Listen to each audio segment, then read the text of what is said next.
What's good, gang? Oi, oi. Following is a very, very edited and animated clip from Mischief Mini number 3, the perfect Fire Emblem game, where Evan and I discuss what our ideal game and our favorite franchise looks like. Check out Mischief Castle on Spotify and Google Podcasts, but not Apple Podcasts. Not Apple Music. You know what you did. Anyway, you guys want to see a cool transition? There's some bad things, or some misused things from the sort of misdirected games in the franchise, which are Fates and Awakening, that I would like to take part of and make part of some of the better stuff, which I liked from like the Tellius games, Blazing Sword, FE7, Sacred Stones, all that, and the earlier ones. I really just want to kind of boil down all the stuff that I liked between the first English release game, FE7, and then Awakening. Skim out all of the other stuff. So my ideal game has like a Tellius-style art style, inspired by the same sort of world. I want to bring back Laguz and Bjork. Yes. Call them whatever you want. I think in newer games, like the shape-shifting animal people are becoming a gimmick class, and with the easy availability of class changing everyone, you're so disincentivized to actually keep someone as the class that they start in, because that's not actually the best class for them anymore, because you can just change it with every game. No reclassing. We're getting rid of second seals. In my perfect game, we're getting rid of second seals. 3 classes again for class changing people, but that's going to be rare. So the premise of my game here, I haven't drawn the map up yet. We're going to have a lot of Laguz nations, a lot of them. We're going to get a couple of different more animal types in there. Humans. Lobster. No. I don't think we're going to get any like crustacean type things. Humans or Bjork, massive minority. We're going to flip the Tellius syndrome where like the small like 30% of all things was Laguz. We're going to make the massive majority, 90% of the world, all animal shifters. Okay. Interesting. 10% of people are going to be Bjork, regular humans. That's going to be your starting party. So your Dawn Brigade or your Grail Mercenaries, your Knights of Sidonia, whatever the you want to call them, is going to be a small ragtag group. You're going to get your class people, basically. And then throughout the game, I want pretty much every character you encounter and add to your party be a potential animal shifter with a secondary human class, right? Okay. So I have to use Tellius as an example because I don't have all the characters yet. But let's say Ranulf, right? Let's say Ranulf joins your party early in this game. You have like a cat person, but he'd have like every character would have like a sidearm option that kind of stays equipped as like a small damage doer, so that you're never like caught off guard. Because that's how real war was. You know, you had your spear, your shield, your short sword, or if you were carrying a long sword, your spear was for throwing. It was just barely longer than your sword, so that you had a ranged weapon. Making and like Laguz inept in man-to-man combat. Yeah, that was not the right move. That was not the right move. But they had to be done to nerf them. Yeah, and then like archers who were at castle lines when that got sieged, like they would have swords and stuff. People weren't reduced to just one weapon. And that's an important aspect of war, where people are kind of trained in like a generalized thing, and then you kind of find your specific niche after that when you get good at one particular thing. So everybody should have like a sidearm, either like a small hand axe, like a short sword or a dagger or something. And then you have alternate classes for animal shifters, because that's mostly what your party's going to be comprised of, right? So let's say Ranulf, you have him as a cat, and then he would also play the role of like, say, Soth when he's unshifted, right? So he'd be your stalker, he'd be your thief kind of character. You sort of balance out the like massive damage element of one side, where he turns into his big cat form, and now you can just tear through people with him because he's quick, high damage, double hits all the time. But now he doesn't have opposable thumbs, so he can't do lock picking, right? That's kind of how everything would balance itself out in my mind. Yeah. I'm thinking starting area is just outside of one of the animal people kingdoms. I don't want to call them Laguz because this is not in Tellius. Humans have been reduced in number well below because of dragon supremacists. Dragons, naturally the largest in stature. Among all these shifting animals, they're going to stay relatively the same size as the animal that they turn into. Humans to big cats is not that big of a shift. For a lion, like Kanangus, you just have a huge buff dude turned into a normal sized lion. But dragons are fucking huge. So they're like 8-9 feet tall people. Anyway, they're these big berserker crusaders. They're like anti-human. They're like, they can't turn into animals. They can't yada yada. That's their politics. No gods necessary. No holy weapons. No nothing. Your lord. Your blue-haired lord. His name's going to be Greith. Greith. Normal blue-haired boy. His falchion is it's just the falchion. It's not a holy weapon. It just is a sword that pierces dragon scales. It's very sharp. Does like poking damage like most lords in like Smash Bros. Like Marth's Sacred Stones. Sacred Stones, yeah. And that gives a justification for rapiers being a lord exclusive weapon, because the falchion is like, it stabs through dragon scales. So you're not going to slash with it to kill a dragon. You're going to stab with it. So the sword that you'd use to practice that would be thin and stab based. A various amount of other regular humans who would join Greith. No creative character. No more creative character. You're going to get a band of characters. No player insert. You just have to watch the story with the characters you control. Like that. And then, but they like have to do create a character now. I don't think they should. I think it's a stupid endeavor. Honestly, I think Engage might be moving away from that. I don't see, like, that character is super over designed. I don't see a way you make that customizable. And they haven't really included that in any of the trailers. Byleth wasn't, I mean, you might be able to rename Altair or whatever the dragon's name is supposed to be, but I mean, Byleth wasn't super customizable. Yeah, male, female. Option. Yeah, no. Greith is always going to be a male. He's going to be your main lord. What country have humans been reduced to? Right? What animal people have they been sent to live with? The only people who accept them, dogs, because dogs are always a man's best friend. You're going to get your starting party, very similar to Radiant Dawn. Your first couple chapters are going to be, Greith as your lord, one more sword boy, an archer, a mage, a heavy artillery guy, and a healer, maybe a soldier, I don't know, and then 1 or 2 wolves, because those would be the people. So it's like Greith's call to action is like, hey, we're going to let our people flourish again, because the dragons have started taking lands that don't belong to them from other countries. So I think maybe we can sort of throw our name in the hat. We can kind of pile everybody together. All the other countries take their lands back from these invading dragons, and then maybe we kind of just carve out ourselves a little Israel situation right in the middle of the country. It's away from everybody, but where everybody can have an equal share of the population again. Mm-hmm. Yeah, so you'll go around to your different countries. I think it could be sort of open world again. I think it should be like inverted hourglass almost, where it starts out in one place and you can branch out into all these other places, but the dragon country, or the dragon, maybe let's say they're like from another continent, or like an Australia type island, and they just kind of made settlement on the continent and started taking shit over. I don't know.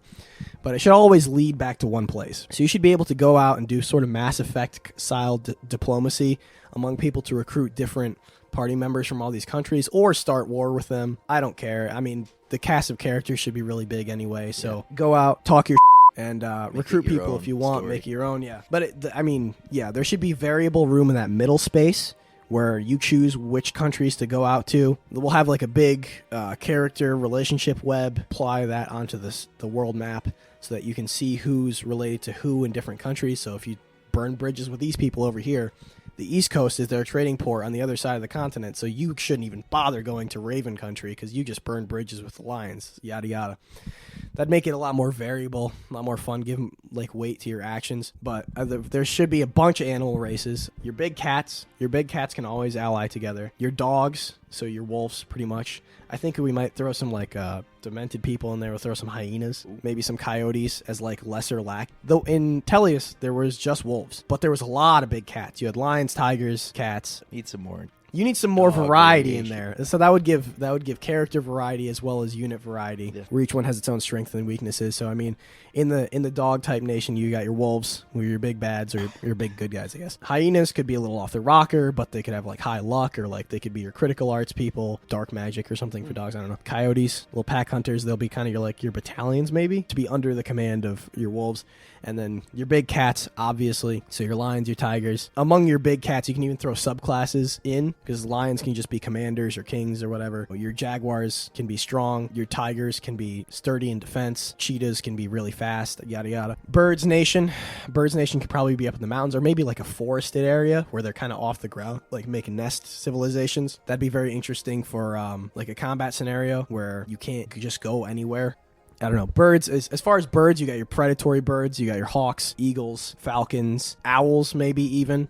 And then you can kind of get your weirdo shit in there, like your peacocks, flamingos, emus. Maybe not too much flightless stuff. And there's dragons. Obviously, you can't forget about the dragons. I don't think there has to be too many different types. Maybe we'll keep the color system to indicate different strengths or types, or wings versus no wings, wyverns, drakes, dragons, all those stuff. And then I want to throw primates in there. I think it could be a good moral dilemma in this fictional world to have gorillas and apes and chimps sort of band together, but draw a hard distinction between humans and them. In an inverse where, like, in real life, we put gorillas and chimps and apes there, and then we study them, and then we kind of look down from it. Maybe just be like a nice reflection of societal views. And then I don't think I want to do like crustaceans or fish or anything. Like There's so much inspiration. I think if we do like an island on the south, there could be like a seafaring naval style military of like sharks or dolphins or something like that. That's kind of the main story or main idea of where I want all these things to go. Cuts from this episode. Hold up. Yeah. You didn't mention time traveling your children into present day so they can fight alongside you. Because we don't need it, man. All right. We don't need it. No. Our style is going to be simple, not too much color. We want to ground everything in sort of flat, neutral tones, and then add just mild colors for character differentiation. We're going to find a middle ground in critical animations between Radiant Dawn and Awakening, where you get the initial brighter sort of white flash frame stop from Awakening, but then we're going to throw the word critical down there. We'll darken the screen a little bit. We're not going to throw your character's face up and have them say a stupid line. They're just going to do something flashy with their sword, shoot a nice wave. It sounds like a great game. And then there's something we would love. We would definitely love it. Supports will functionally the same with no marriage. There are two gameplay things I wanted to talk about in particular. Having an open world style game like that where you need your choices to have weight, especially when you're putting an army together for stuff like this. I think the characters need to be a bit more well-rounded. Maybe the things that they provide are more character driven. Like maybe your medic people are also like frontlinesmen instead of just like having attack stats and high magic. They're also really good at like fucking L Thunder from the start. I want the characters to be a bit more well-rounded, so you get humans who are a bit more specialized in weapons, animals who can shift into other classes, or whose human forms have different classes than just being the unshifted version of that animal. I want to bring pair up back, but not in the way that it was implemented. So pair up I want to be based on constitution or character size, and it's mostly going to be for shifted versus unshifted characters. I think mounted units, no need for them. Make pair up be the mounting, right? So you have maybe you have a strong, over-leveled, I don't know, let's say wolf character, an unlucky but reliable sword wielder. Shift your wolf, have your sword wielder hop on his back. That is now one acting unit. They'll share experience a little bit, but because the other character that's being ridden is now no longer enacting attack or defense, they're just being used as a vessel to increase like movement speed or rate. They get a little bit of experience, and the character riding that does the combat does a lot more experience. But like say you have like a foot soldier. Let's say you have like a foot soldier with like 5 or 6 movement and a wolf with like 9. Pair that onto the wolf. Well, maybe because of the weight he's carrying, his movement goes down to 8. But now this original unit's movement is up by 2, and if you need him to be across the map for something, to say talk to another character on the battlefield, if there's character exclusive dialogue interaction there, now he's carried way faster. But the cutaway is that like you no longer have 2 usable units. You're combining their forces to make one viable offensive or ranged attacker. And then the other thing I wanted to get into is magic. Change magic dramatically. I'll make them some different, other distinct sort of thing, but you can keep tomes. Tellius's like elemental affinities for character supports between each other was underutilized because all those affinities pretty much were one-to-one to a magical element, and there are characters with a magic stat that can't be reclassed that have no access to magic weaponry at all. Like Gatry has no access to there's no magic lance. So I think if you can increase the amount of magic weapons there are, right? So let's take There were those cards. There were those cards, but those weren't really affected by the character stats. They kind of just did a flat damage against based on his magic. Was it based on his magic? Yeah, I think so. Let's say that they're cards. Let's say that they channel magic or something. You equip it as a sidearm onto, say, an iron sword, and that can be sort of your combat art, where you take the card, slide it along your blade, boom, now you got a flame sword. Now, this, instead of taking away your health, because I don't like combat arts taking away your health, I think that's a stupid thing. It should take away from the weapon's durability, because maybe channeling magic is something that a weapon can do, but it takes away from its lifespan. That sounds So logical. No need for holy weapons like Ragnell or Alendite to be shooting waves. I think all swords and spears and axes should be shooting those fucking ranged waves, and that'll do your magic damage. Inflict just like a status ailment, like a burn or something. We don't really see burns too often from enemy attacks. The only thing we get to see is really venom weapons or poison, which can also be a type of magic. Arrows should deal fucking elemental damage sometimes. Swords, axes, lances, knives, and sidearms. Like the animal shifters, I think they shouldn't really get like a magic thing for their animal forms, because I don't see a way where you can make part of your biology kind of have magic in it if it's like not part of you already. But that's subject to change. And yeah, that's pretty much my idea. And I want it to be, I think really the only color I'm going to be using is maybe accents of the armor and the hair. Maybe I'll throw in some weird eye colors in there. But I don't want any of those poppy sort of over-designed like clown. The Agarthans from Three Houses looked like literal clowns. And on top of that, their armor was over-designed. The guy who killed Geralt, was that his name? Dad's name? Geralt, yeah. Geralt is Geralt of Rivia from Geralt. Okay. Was Dad's name from Three Houses. That was his name. Yeah, she looked like a literal clown, and she had those weird, like, floating tendrils or whatever coming out of the backside of her outfit. I think that was stupid. We'll get sort of more muted armor, like more leathers or, like, studded sort of stuff. And then the unique visual flair should pretty much just come from, like cultural bits. Like, the differences in outfit styles. The cats dress very minimally. The crows dress in, like, sleek black. They basically, like, wear suit and ties. Like, the hawks have, like, earrings and tapestry. They're, like, kind of Native American get-up sort of stuff. But those were, like, cultural flares without being over-designed. So I think that's really all we have to go for a visual aesthetic. And I don't have a working title. We may revisit this in a year, because I'll make something out of this. Thoughts and also, what does your ideal game look anything different from that? Yeah, I mean, there's a lot to touch on there. Starting out, the idea that most people should be Lagoos. In most games, it's humans bad. Yeah, I think that is an interesting idea to switch that up. Personally, I didn't like the missions where I had to kill majority of Lagoos. You know, games have just been going about it for years, and then there's a few monster fights. But yeah, so that's an interesting creative choice. And if you're doing it for a game, I'm not going to say, like, you can't make that, because it seems fun. And yeah, I mentioned it briefly, but, like, yeah, the Animal Kingdom can bring about so much inspiration for classes, and the water route is interesting. You know, Three Houses touched upon the bear unit.